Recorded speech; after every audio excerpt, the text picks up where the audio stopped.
Twitter Facebook பக்கமே போகக்கூடாது, ஐஸ்வர்யா ராய்க்கு தடா போட்ட கணவர்.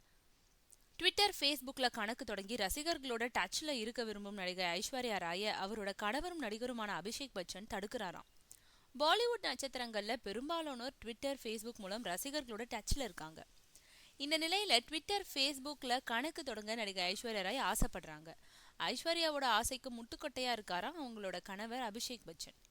அபிஷேக் பச்சன் அவரோட தந்தையும் நடிகருமான அமிதாப் பச்சன் ஆகியோர் சமூக வலைதளங்கள் மூலம் அப்பப்போ ரசிகர்களோட உரையாடிக்கிட்டு இருக்காங்க. ஆனா ஐஸுக்கு மட்டும் தடா. அபிஷேக் பச்சனை நெட்டிசன்கள் அப்பப்போ கிண்டல் செஞ்சு ஏகப்பட்ட மீம்ஸ்கள் போடுறாங்க. அவர் ட்வீட்னா கிண்டலா கமெண்ட் போடுறாங்க. சமூக வலைதளங்கள்ல தன்ன மாதிரி கேலி கிண்டலுக்கு ஆளாக வேணாமேன்ற நல்ல எண்ணத்துல தான் அபிஷேக் ஐஸ்வர்யா ராய ட்விட்டர் ஃபேஸ்புக் பக்கம் வராம தடுக்கிறாராம்.